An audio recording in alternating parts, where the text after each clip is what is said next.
दिखाया जा रहा है डीपी बस के समर्थक यहाँ पर पहुँच रहे हैं सैकड़ों की संख्या के।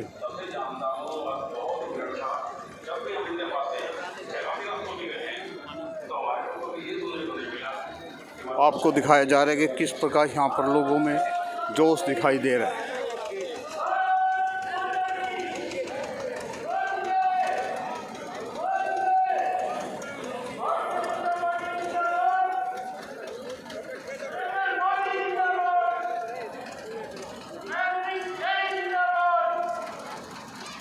MS न्यूज़ हांसी आपको अनाज मंडी में जो विजय संकल्प रैली के अंदर भाजपा भारतीय जनता पार्टी के हजारों की संख्या में लोग यहाँ पर पहुँचे। आपको दिखाया जा रहा है कि किस प्रकार यहाँ पर जोश दिखाया।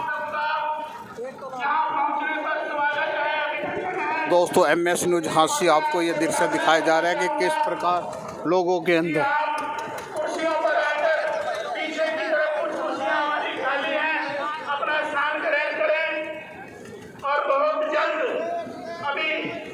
आपके बीच में और टेंट वाला भाई यहाँ लेकर पहुँचने वाला है। बहुत जल्द आपको स्थान उपलब्ध होगा। अनिपुरा से हमारे सतपाल सरपंच जी अपनी पूरी टीम के साथ, हमारे युवा साथी भाई बंटी भाटिया जी और कटारिया तंबाकू भंडार से हमारे भाई मुकेश सैनी जी जो युवा साथी हैं, कल से ही इस तैयारियों में लगे हुए थे। अपनी सैकड़ों की टीम के साथ यहाँ पहुंचे हैं। आपका स्वागत है, अभिनंदन है। के साथ माननीय मुख्यमंत्री जी का यहाँ पहुंचने पर स्वागत अभिनंदन करें। और मैं सीधे आग्रह करूंगा हमारे हांसी के नगरी अध्यक्ष श्री विनोद भेड़ा जी और हमारे हिसार जिला के बड़ी शिशु जिला के अध्यक्ष भाई अशोक सैनी जी से आए और एक बुक्की के माध्यम से माननीय मुख्यमंत्री जी का स्वागत अभिनंदन करें। और तालियों की गड़गड़ाहट जब तक माननीय मुख्यमंत्री जी का स्वागत होता है, तालियों की गड़गड़ाहट रुकनी नहीं चाहिए। और मैं आग्रह करूंगा हमारे विधायक श्री विनोद राणा जी और हरियाणा विधानसभा के डिप्टी स्पीकर रणवीर गंगवा जी से और हरियाणा के मान सम्मान की प्रतीक पकड़ी हुई बैठकर माननीय मुख्यमंत्री जी का स्वागत अभिनंदन करें। और मेरा आग्रह रहेगा हमारे हांसी विधानसभा के तीनों मंडलों के अध्यक्ष भाई सुधीर यादव जी, अशोक धारिया जी और नरेंद्र मलिक जी से और एक शराब के माध्यम से माननीय मुख्यमंत्री जी का स्वागत और अभिनंदन करें।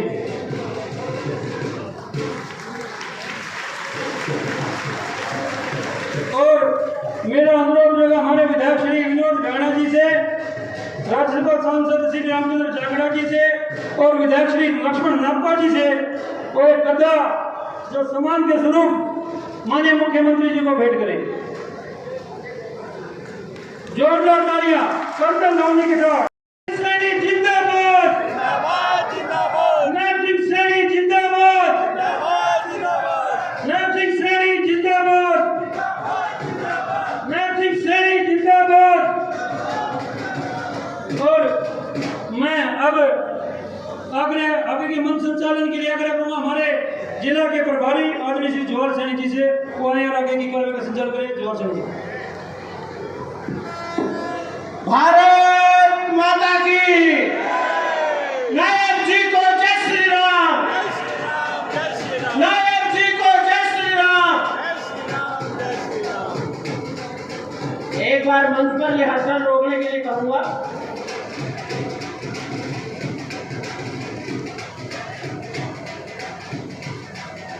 जोरदार तालियां बजा करके फांसी में पहुंचने पर हरियाणा के लोकप्रिय मुख्यमंत्री श्री नायब सैनी जी का जोरदार तालियां बजा करके स्वागत करें। तालियों की गड़गड़ाहट से लगना चाहिए कि हम कितने दिल से उनको प्यार करते हैं। जोरदार तालियां लगातार बजती रहे। स्वागत कार्यक्रम की मैं समाप्ति के लिए आपसे आग्रह करूंगा कि अब सब अपना स्थान मंच पर ले लें और कोई साथी मंच पे कोई हलचल न करे। हांसी विधानसभा की से आया इतना बड़ा जनसैलाब ये जता रहा है कि हमारे बहुत ही लोकप्रिय मुख्यमंत्री नायब सिंह सैनी का के जो चाहने वाले हांसी विधानसभा में हैं, बहुत बड़ा जन सैलाब आज यहाँ है। साथियों, आप पे यहाँ पहुँचे हैं, आप सबका मैं स्वागत करता हूँ और आपसे सबसे अनुरोध करता हूँ कि जय घोष, जोरदार जय घोष के साथ माननीय मुख्यमंत्री का स्वागत करें, ताकि मुख्यमंत्री जी को एहसास हो कि आप उनके आने पर कितने खुश हैं, कितने मुरीद हैं आप उनके। तो मैं आप सबसे अनुरोध, बोलो भारत माता की, भारत माता की, वंदे वंदे, भारतीय जनता पार्टी जिंदाबाद, भारतीय जनता पार्टी जिंदाबाद, नरेंद्र मोदी जिंदाबाद, नरेंद्र मोदी जिंदाबाद, नायक सरकार जिंदाबाद। हम सभी के लिए बहुत ही हर्ष का विषय है कि हरियाणा के सर्वाधिक लोकप्रिय नेता 36 बिरादरी को साथ लेकर चलने वाले एवं हरियाणा के भूपेंद्र जी, हमारे बीच में चेयरमैन नरेश जांगड़ा जी, हमारे बीच में हिसार जिला के प्रभारी भाई जवाहर सैनी जी, धर्मवीर रतेरिया जी, उपस्थित सभी सम्मानित नेतागण, मेरे सामने बैठे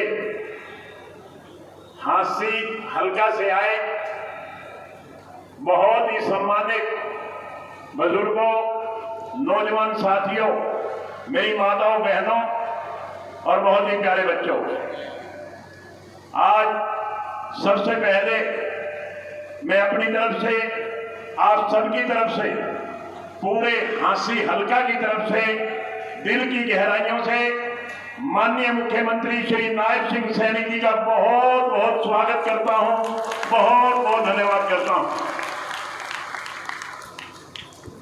आज नायब सिंह सैनी जी हांसी में आए तो पता नहीं कल अचानक आचार संहिता लग गई, आए तो बहुत कुछ सोच के थे और हमने भी बहुत कुछ उम्मीदें रखी थी। साथियों, 2014 में इस देश और प्रदेश में भारतीय जनता पार्टी की सरकार बनी। ब्याणा साहब काफी दिन से लगे हुए थे कि हमारे ये काम करने हैं। मैंने अधिकारियों को बुला करके कहा, भी मगर जो ब्याणा साहब कह रहे हैं वो सारा कर दो, कभी कल तो जो गए दे दिया वो नोट फिजिबल हो गया। परंतु कल ही चुनाव आचार संहिता लग गई है। अभी भी ब्याणा साहब कह रहे थे, कहा कैसे करना, मखा करना नहीं, किताब में लिख ले, 4 तारीख के बाद चक्रवृद्धि ब्याज जोड़ देना, उतना और ज्यादा करके हंसी को देने का काम करेंगे।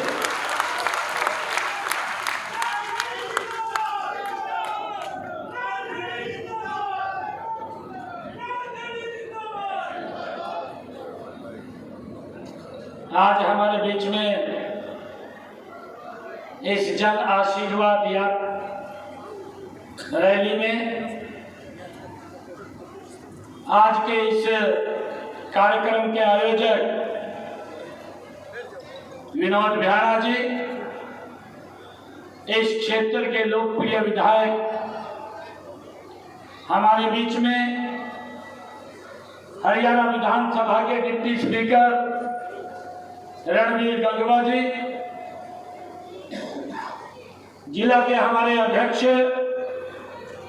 अशोक सैनी जी, रतिया के हमारे विधायक लक्ष्मण नापा जी, राज्यसभा के हमारे सांसद रामचंद्र जांगड़ा जी, पूर्व मंत्री हरियाणा सरकार मनीष ग्रोवर जी, पूर्व मंत्री हरियाणा सरकार चौधरी छत्रपाल सिंह जी, पूर्व सांसद राज्यसभा जनरल डीपी वत्स जी, प्रदेश के सचिव कैप्टन भूपेंद्र जी, जिला के हमारे प्रभारी जवाहर सैनी जी, हमारी प्रदेश कार्यकारिणी की सदस्य, पूर्व में जिला की अध्यक्षा रही डॉक्टर आशा खेदर जी, पूर्व विधायिका।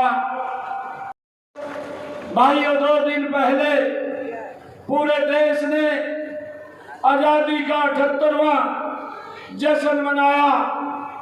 आज मुझे ये गर्व है कि आज इस हंसी की पवित्र भूमि के ऊपर आप सब महानुभाव के बीच में इतनी भारी संख्या में हमारे बुजुर्ग आए हैं, आज हमारी मातृशक्ति आए हैं और मैं सौभाग्यशाली हूँ कि आज आप लोगों के बीच में 2024 अक्टूबर के लिए आज आशीर्वाद मांगने के लिए आया हूँ।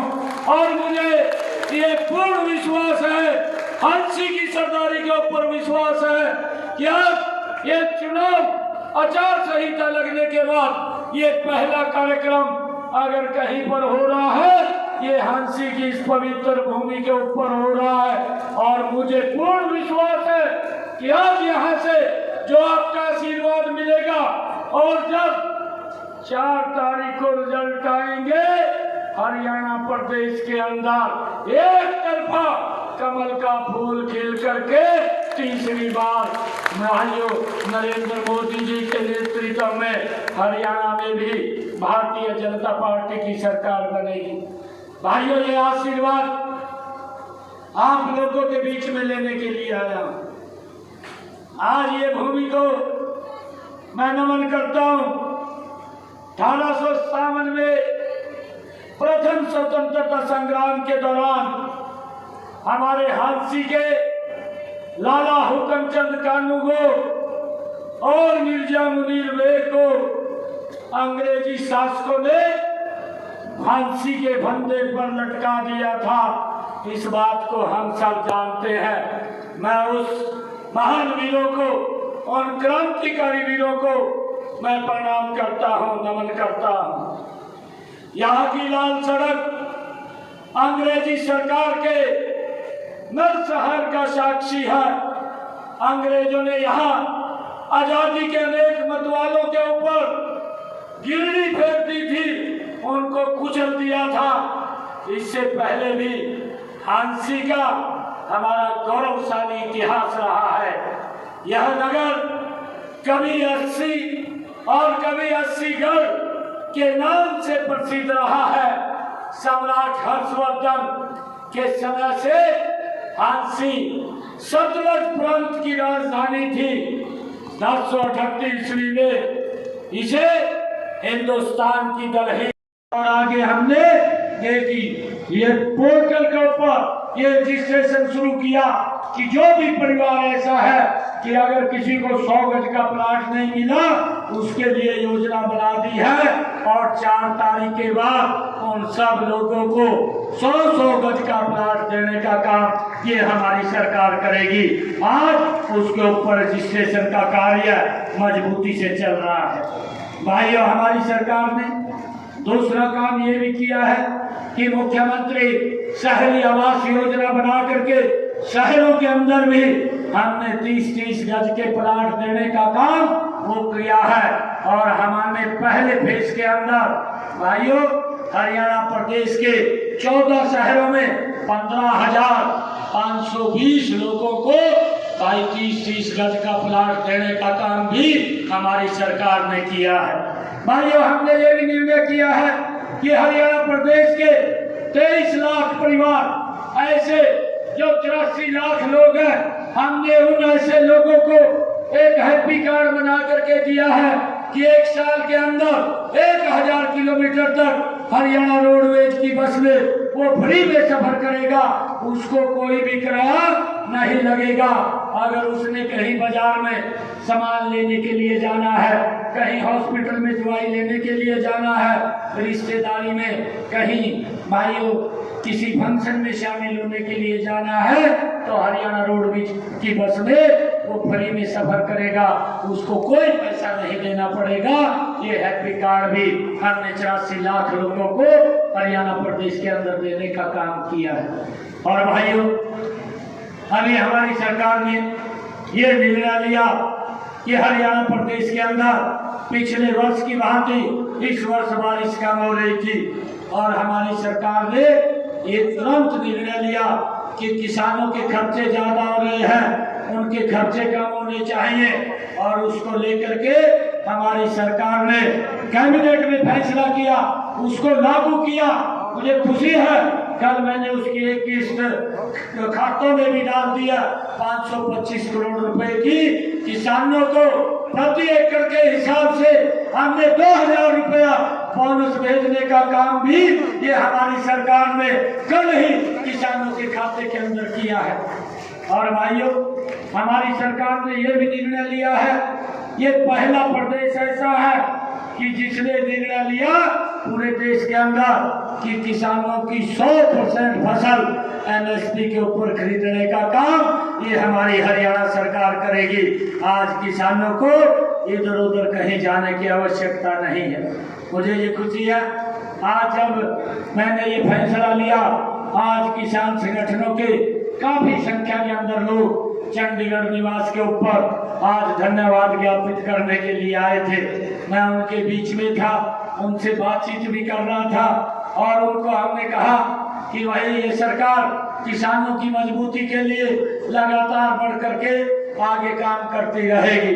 भाइयों, हमारी सरकार ने ये भी निर्णय लिया है कि जो परिवार जिनका 2 किलोवाट का कनेक्शन है, ऐसे सब कनेक्शनों के ऊपर कोई सरचार्ज नहीं लगेगा।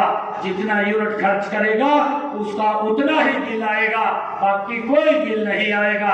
अगर वो परिवार 1 महीने के लिए कहीं घूमने जाता है, 1 भी यूनिट बिजली का खर्च नहीं करता, तो उसका बिल 0 आएगा, कोई भी बिल नहीं आएगा। ये निर्णय भी हमारी सरकार ने लिया है। भाइयों, अभी एक और योजना मैंने कल ही उसको लॉन्च किया है, चालू किया है, लॉन्च नहीं किया। ऐसे हमारे हरियाणा प्रदेश के अंदर आदरणीय प्रधानमंत्री जी ने संकल्प लिया था, ये 22 जनवरी को संकल्प लिया था। उन्होंने कहा था कि हम अपने जिन परिवारों की आय 1,80,000 रुपए से कम है, ऐसे परिवारों के घरों के ऊपर 2 किलोवाट का सोलर पैनल लगाने का काम करेंगे। और कल से वो लगना शुरू हो गया है। हमने कल लगभग 5,000 लोगों के छतों के ऊपर वो पैसा जारी किया है कि उनकी छतों के ऊपर सोलर पैनल लग जाएगा। और हमने फर्स्ट फेज के अंदर 1 लाख परिवारों की छतों के ऊपर ये सोलर पैनल लगवाने का निर्णय किया है। और इस निर्णय के अंदर उसके ऊपर 2 किलोवाट के सोलर पैनल पर 1,10,000 रुपए का खर्चा आएगा। और 1,10,000 रुपया आदरणीय नरेंद्र मोदी जी ने कहा कि 60,000 रुपया हमारी सरकार देगी और 50,000 रुपया आपका बेटा भाई हरियाणा के अंदर देगा। व्यक्ति को कोई पैसा खर्च करने की जरूरत नहीं है। उसके घर के ऊपर 2 किलोवाट का सोलर पैनल लगेगा और बिजली का बिल 0 हो जाएगा, कोई भी बिल उसका नहीं आएगा। ये निर्णय ये हमारी सरकार, जो अनुसूचित जाति की बेटियां हैं उनको 1,11,000 रुपए का प्रोत्साहन राशि देने का काम भी हमने ये चालू किया है, ताकि बेटियों को एक हौसला मिले और बेटियों को भी हौसला मिले। भाइयों, निर्णय भी हमारी सरकार ने किया है। हमने ये भी निर्णय किया है अपने कैबिनेट के अंदर कि हमारे किसानों को ये दिक्कत आती थी कि अगर ट्यूबवेल कोई फेल हो जाता था और फेल हो जाता था तो उसने दूसरी जगह ट्यूबवेल लगवाना पड़ता था। उसके कनेक्शन के बदले के अंदर बड़ी दिक्कत किसानों को होती थी, परंतु हमने उनका रास्ता भी साफ कर दिया। हमने अधिकारियों को कहा कि अगर किसी किसान का ट्यूबवेल फेल हो जाता है, अगर वो 100 मीटर की दूरी में कहीं पर भी दूसरा ट्यूबवेल लगाता है तो उसका कनेक्शन बदलने का ये प्रावधान होना चाहिए, उसको कोई भी पैसा नहीं लगना चाहिए। ये भी निर्णय हमारी सरकार ने किसानों के हित में किया है। भाइयों, हमने ये भी निर्णय किया है कि हमारे हरियाणा प्रदेश के जो श्रमिक भाई हैं, उन श्रमिक भाइयों के बहुत सारे ड्यू रुके पड़े थे और उनकी बेटी की अगर शादी होती थी तो उनको 6-6 महीने 2-2 महीने वो घूमते रहते थे वो पैसा लेने के लिए। जो कन्यादान की राशि सरकार 1,01,000 रुपये श्रमिकों को देती थी, मैंने आकर के ये निर्णय किया कि हमारा अधिकारी जो हमारा श्रमिक भाई है वो अगर पोर्टल के ऊपर रजिस्ट्रेशन करेगा, रजिस्ट्रेशन करते ही मेरे विभाग का अधिकारी, हमारी सरकार का अधिकारी उसके घर के ऊपर 1,01,000 रुपए का चेक लेकर के 3 दिन पहले वो श्रमिक की बेटी के घर पे जा करके देने का काम वो करेगा। और भाइयों, हमने ये भी निर्णय किया है कि उनके जो बेनिफिट रुके हुए थे, जिनके अंदर कार्यक्रम करके 80 करोड़ रुपया एक समय के अंदर हमने डालने का काम भी वो किया है। लगातार हमारी ये सरकार मिशन मोड के अंदर काम कर रही है। अभी कल ही 18 करोड़ रुपया हमारे जो डेयरी संचालक थे उनका पैसा रुका हुआ था, वो भी एक दिन आकर के मेरे को मिले और कहने लगे कि हमारा पैसा रुका पड़ा है जो सरकार हमें सेस के रूप में देती है और वो काफी पैसा हो गया, 18 करोड़ रुपए हो गया है। मैंने कहा सभी डेयरी वालों को बुलाओ और बुला करके 18 करोड़ रुपया हम उसको तुरंत देने का काम करेंगे। और कल ही वो सभी डेयरी वाले आए और उनके बीच में 18 करोड़ रुपया मैंने उनके खाते के अंदर पहुंचाने का काम भी ये हमारी सरकार ने किया है। और भाइयों, उसके अंदर जो गरीब परिवार था, उस गरीब परिवार के लिए भी हमने योजना बनाई है। पहले सरकार उनको 3 रुपया इंसेंटिव देती थी, मैंने कहा कि अब 3 रुपया नहीं, अब उनको 5 रुपए का इंसेंटिव देने का काम ये हमारी सरकार करेगी। पहले ये बजट कम था, अब हमने उस बजट को भी 100 करोड़ रुपए बढ़ाने का काम ये हमारी सरकार ने किया। और भाइयों, हमने ये इंसेंटिव तो दिया है, हमने एक और निर्णय भी किया है कि हमारा जो किसान भाई गौ माता को पालेगा, 1 साल के अंदर उसको 30,000 रुपए का इंसेंटिव देने का काम भी हमारी सरकार करेगी, ताकि कोई भी गौवंश ये सड़कों पे नजर न आए, ये हर गौवंश घरों के अंदर नजर आए। ये भी निर्णय हमारी सरकार ने किया है। भाइयों, मुझे ये खुशी है आप लोगों के बीच में बताते हुए कि हमारी सरकार ने पिछले 7 महीनों में 37,000 बच्चों को बिना खर्ची बिना पर्ची के लगाने का काम किया। भाइयों, जो लोग ये हिसाब मांग रहे हैं, मैं उन लोगों को आज इस हादसे की ऐतिहासिक भूमि से ये चैलेंज करता हूं कि भूपेंद्र सिंह हुड्डा अपनी किताब उठा लिया, तेरा भी 10 साल का शासन रहा है, तो बताने का काम कर कितने युवाओं को रोजगार दिया है, कैसे दिया है, ये बताने का काम कर।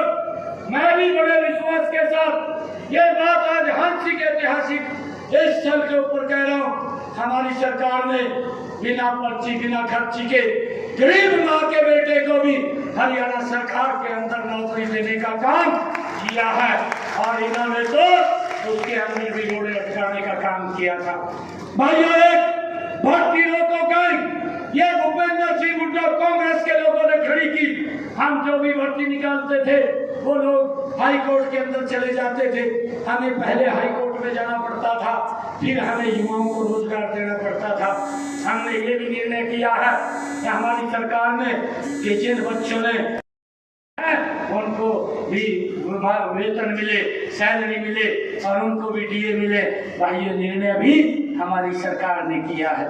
भाइयों, मुझे ये खुशी है बताते हुए कि हमारी सरकार ने ये भी निर्णय किया है कि जो पिछड़े वर्गों के लिए क्रीमी लेयर की व्यवस्था थी उसको भी हमने दुरुस्त करने का काम किया है। हमारे 2 नेता मंच के ऊपर बैठे हैं, रामचंद्र जागड़ा जी और रणवीर गंगवा जी, ये लगातार इस बात को लेकर के बोलते रहते थे कि भाई ये व्यवस्था ठीक नहीं है, आप इसको बदलो। आपके बेटे के पास इधर जान ये जिम्मेवारी आई, मैंने उसी दिन ही कलम उठा करके इस व्यवस्था को दुरुस्त कर दिया। और भाइयों ये बात बोल दी कि जो केंद्र सरकार की नीति है वही नीति हरियाणा के अंदर लागू होगी। इसके अंदर ना तो सैलरी अकाउंट होगी, ना कृषि की आय अकाउंट होगी। और क्रीमी लेयर की हमने 6 लाख से 8 लाख रुपए बढ़ाने का काम ये हमारी सरकार ने किया है। भाइयों मुझे ये भी खुशी है कि हमने पंचायतों को उनके विकास के कार्य तेजी से हो, उसको लेकर के भी हमने ये उनको 21 लाख रुपए की विकास कार्यों को खर्च करने की लिमिट बढ़ाने का काम भी ये हमारी सरकार ने किया है। भाइयों मुझे ये भी खुशी है कि हमने ओबीसी के लिए 5% का आरक्षण पंचायती राज संस्थाओं और नगर पालिकाओं में भी उनको देने का कार्य हमने किया है। भाइयों हमारी सरकार ने यह भी निर्णय किया है कि बड़े लंबे समय से हमारे किसान अंग्रेजों द्वारा लगाए गए अभियान को भुगत रहे थे। 133 करोड़ रुपया वो किसानों के ऊपर वो कर्जे के रूप में खड़ा था। जब आकर के मैंने देखा कि अभियान तो